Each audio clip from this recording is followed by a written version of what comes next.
1,00,000 കള്ളവോട്ടുകൾ, അതും ഒരൊറ്റ ലോക്സഭാ മണ്ഡലത്തിന് കീഴിലെ ഒരു അസംബ്ലിയിൽ മാത്രം.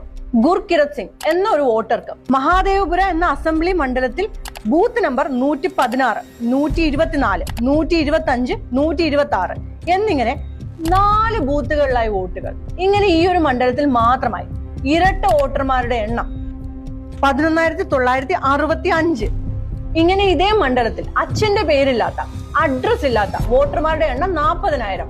നിങ്ങൾക്ക് തമാശയായി തോന്നുന്നുണ്ടാവാം, പക്ഷെ ഇത് യാഥാർത്ഥ്യമാണ്. ഇവിടെ നോക്കൂ, വോട്ടറുടെ പേര് രേണുക കുമാരി, അച്ഛന്റെ പേര് KDSFFYU, ഹൗസ് നമ്പർ 0. ഇനി മറ്റൊരാളെ നോക്കാം, പേര് ടിക്ക കുമാരി ആചാര്യ, ഭർത്താവിന്റെ പേര് YTDTR, ഹൗസ് നമ്പർ 0.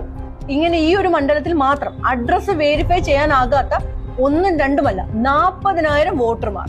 ഇനി മറ്റൊരു അത്ഭുതം, ഒരൊറ്റ അഡ്രസ്സിൽ 80 വോട്ടർമാർ. 35 നമ്പർ എന്ന വീട്ടിൽ ഒരൊറ്റ മുറിയിൽ താമസിക്കുന്നത് 80 വോട്ടർമാർ.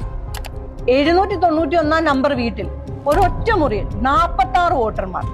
തമാശ എന്തെന്നാൽ ഈ അഡ്രസ്സിൽ പോയി തിരക്കിയപ്പോ ഇങ്ങനെയുള്ള ആരെയും അവർക്ക് അറിയില്ല, ഇങ്ങനെ ആരും അവിടെ താമസിക്കുന്നുമില്ല. മാത്രമല്ല, ഈ അഡ്രസ് വെരിഫൈ ചെയ്യാൻ ചെന്ന ആളെ ഈ വിവരം അറിഞ്ഞെത്തിയ കുറച്ചു പേർ അവിടുന്ന് അടിച്ചോടിച്ചു.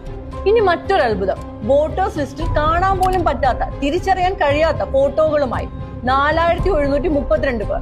ഇതിന്റെ ഇന്റൻസിറ്റി മനസ്സിലാക്കണമെങ്കിൽ കേരളത്തിൽ ഈ അടുത്തിടെ നടന്ന പുതുപ്പള്ളി തെരഞ്ഞെടുപ്പിൽ ചാണ്ടിയുമ്മൻ വിജയിച്ചത് 25,000 വോട്ടിന്റെ ഭൂരിപക്ഷത്തിൽ മാത്രമാണ്.